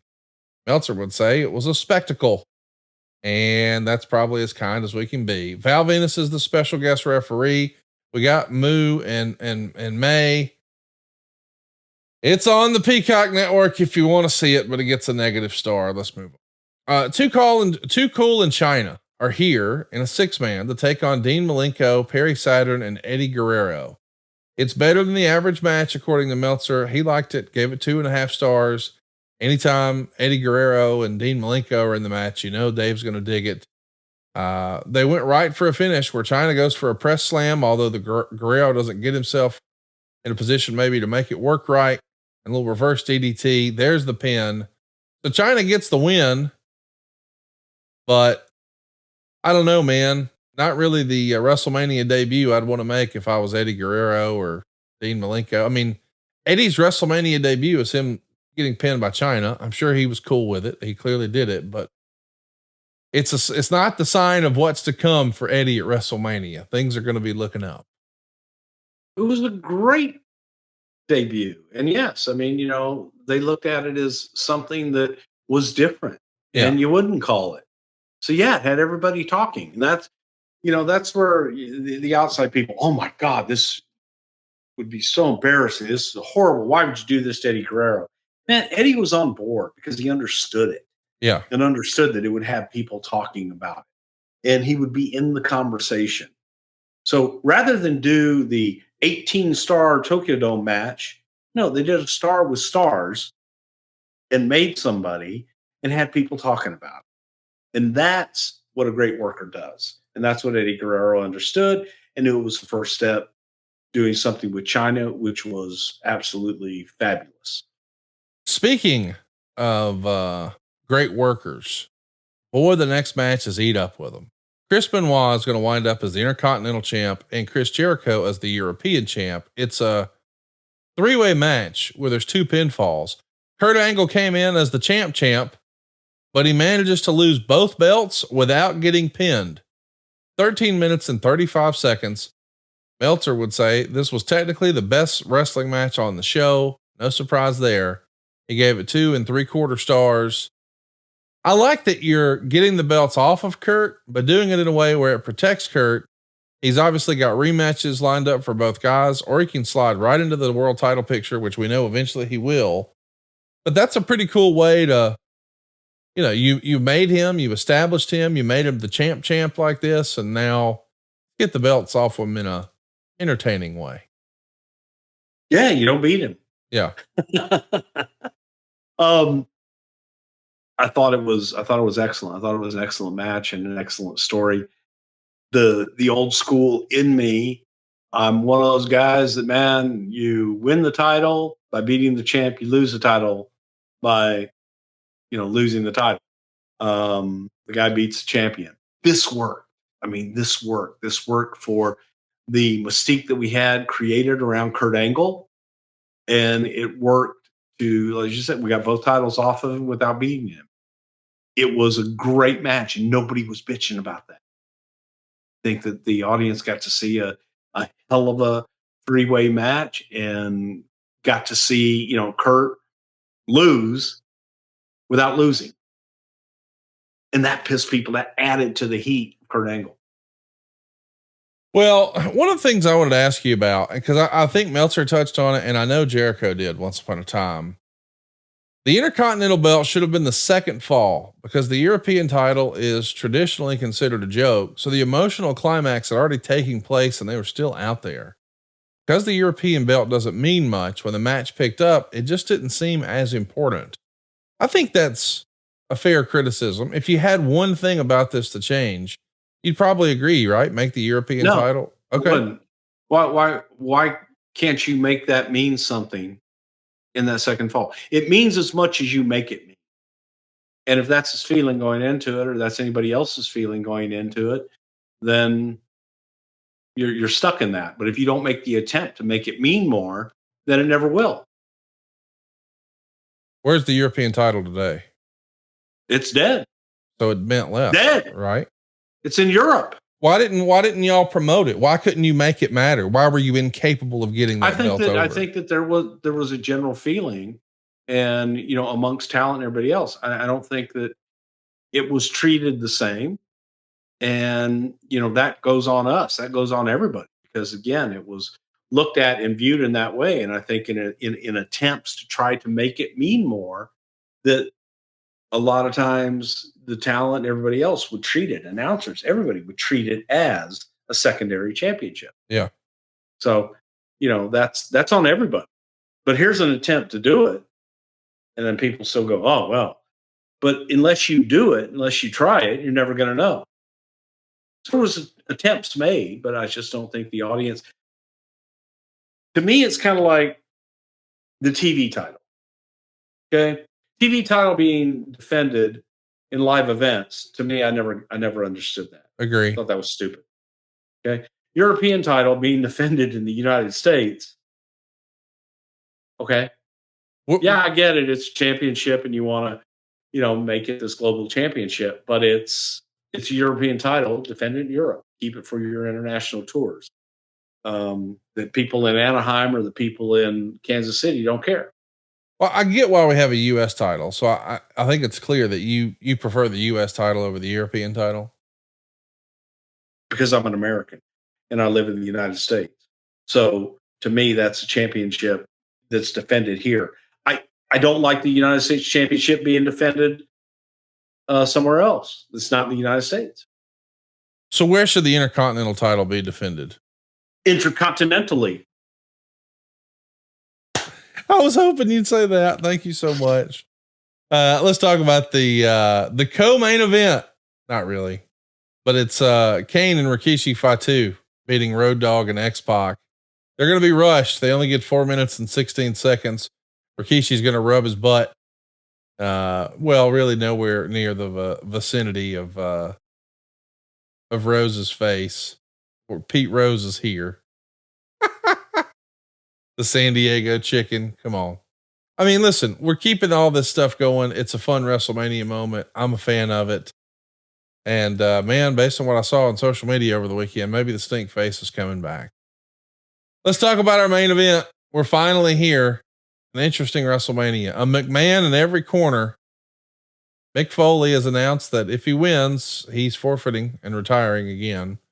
And there'll be a tournament to crown a new champion at Backlash. Rock wants to be the champ, but sure to get some high marks on Saturday Night Live. Big Show's still proving his worth to Vince McMahon after his jump over to the company. Been here a year and change or so. But none of it matters. Triple H retains. Comes in as champ. He walks out as champ. Show is dominating everyone early, and he's eliminated less than 5 minutes in. And there's some stunts. There's some storytelling. Eventually, as you might imagine, Patterson and Briscoe are here, and they're going to carry Vince out. Here comes the blood every which way but loose on Vince. Man, this feels a little convoluted at the end to me. After the match, Vince is hugging Stephanie. Rock's going to make his comeback to end the show, doing a rock bottom on Shane and Vince and Stephanie. And then he's going to lay out Stephanie with the people's elbow. So we're sending people home happy. 3 stars. No, our hero didn't win the title, and neither did Mick Foley, but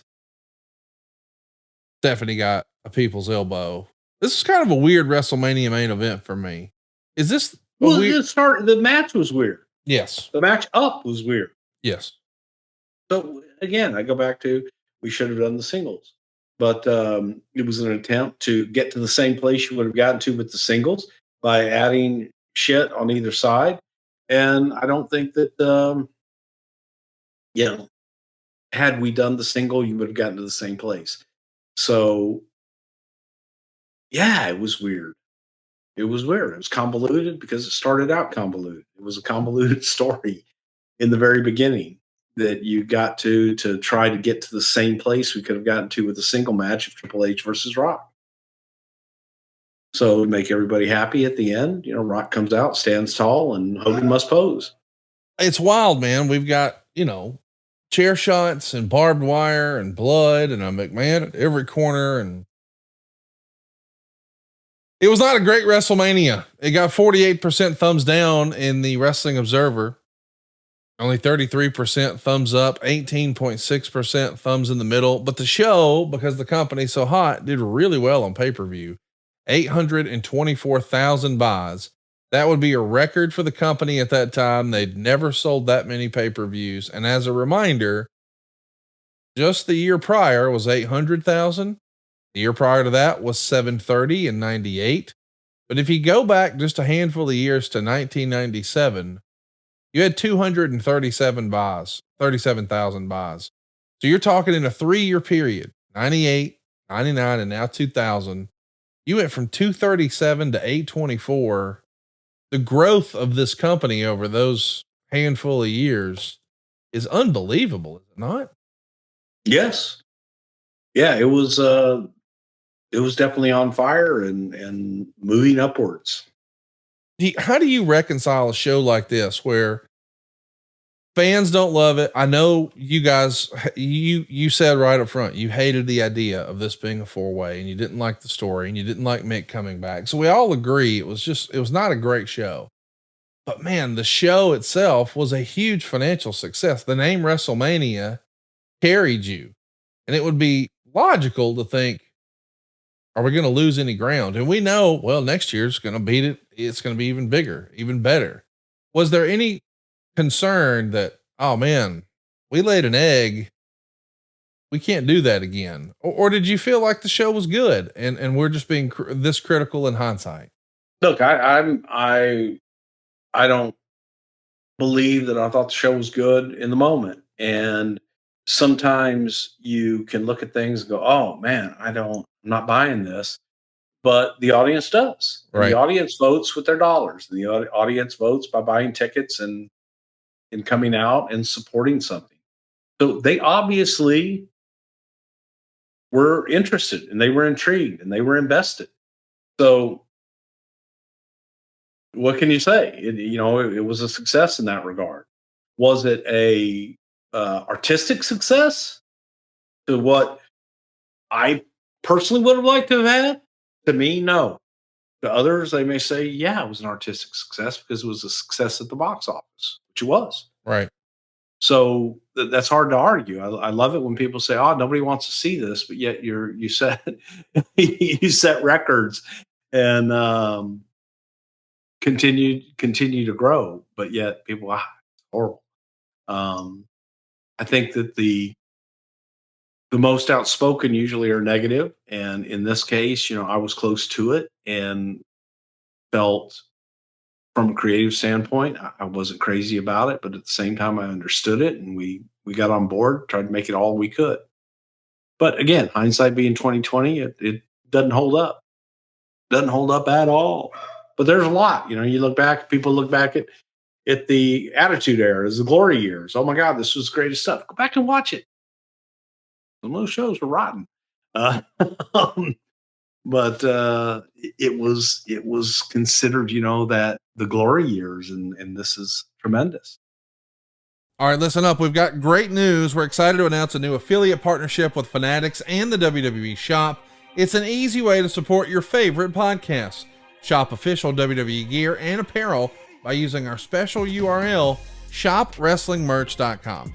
That's shopwrestlingmerch.com. Or if you're watching along with us on YouTube, just hit that QR code that's up on the screen right now and check out the description below for the link. We'll have it up on all of our socials as well. But you can shop with confidence for your favorite WWE superstar. Tees, hoodies, caps, championship belts, and more with the WWE Shop. And don't forget to use our special link, shopwrestlingmerch.com. Not only do we get some great deals and some great swag, but it's also an easy way to support the show. That's shopwrestlingmerch.com. Let's do a few questions here. Michael Thomas wants to know, was Rock and Triple H not trusted as a WrestleMania main event that could draw at this time? Their rivalry was very underrated. Well, I think the idea was to get more star power in the main event. Look, I agree with you. I think it was underrated, and I think that Rock and Triple H could have carried it with the main event.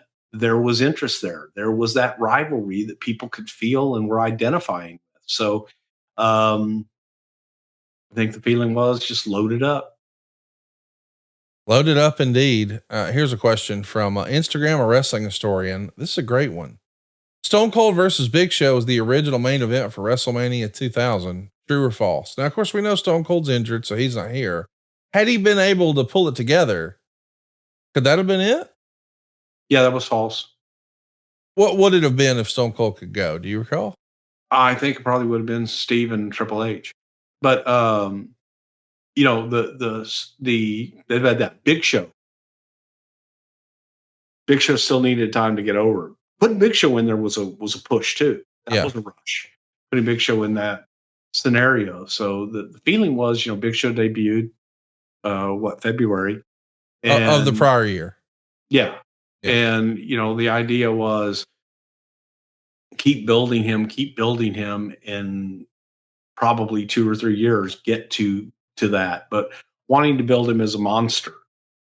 And that was the idea way back when. Dave McClay says, why was this WrestleMania the one to finally have a heel come out on top as champion? That's a great question from Dave. Shout out to him, because I think this is the first time we saw it where a heel still left as champ. We would see it again, but everybody went home happy before this, I think. Yeah, usually. I just think it was, you know, a difference. It was a different feel. You still left happy with Rock. Yes. You know, at the end. Yes. So that still occurred, but just, you know, changing times. Ben Ledbetter says, where did Paul Bearer purchase his red blazer? At the Red Blazer store. God. Oh, I thought there was an RS for that. No. Oh, I got just you. the Red Blazer store. Oh, same place. You know, you go full Conrad. Same place where I got this. Yeah. I knew you were going to say that. The hoodie thing. Yeah. They don't have it my size.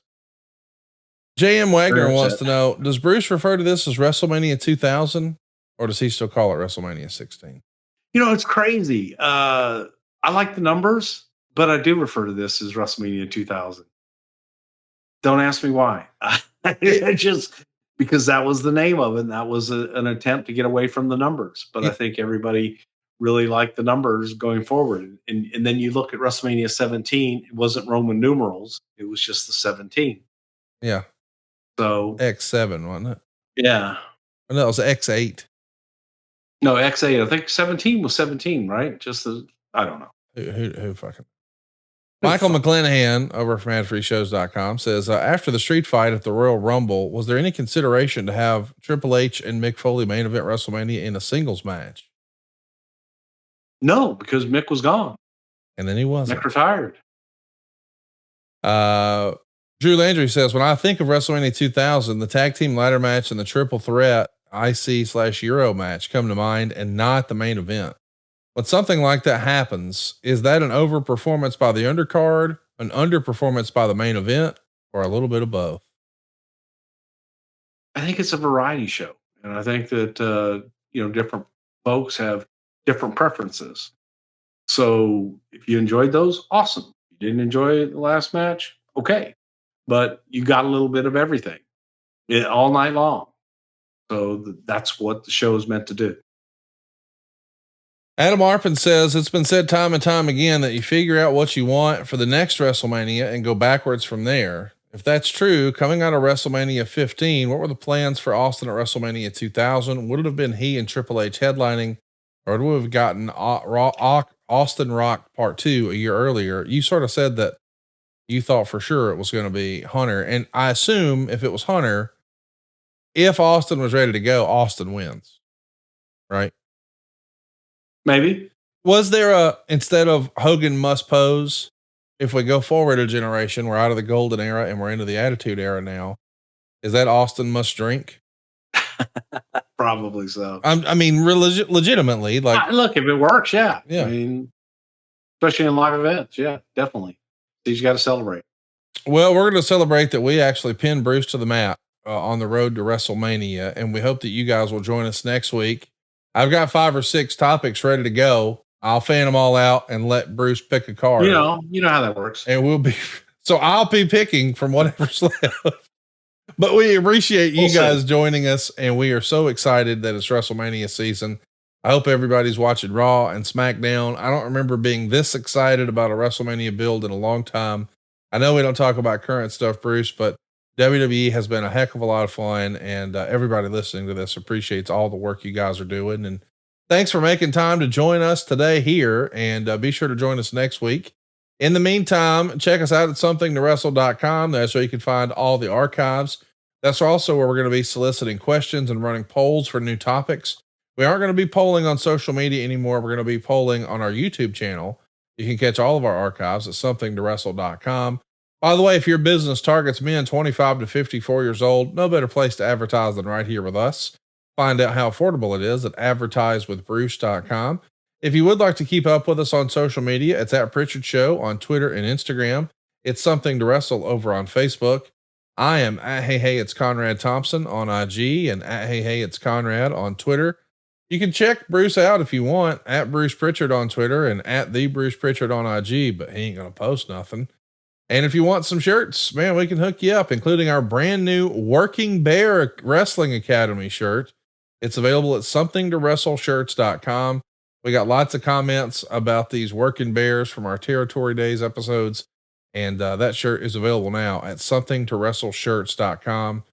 Bruce, I'm excited, man. We're recording on a Sunday morning, and I'm already looking forward to Monday Night Raw. And the rumor and innuendo is that it is going to be a very good show.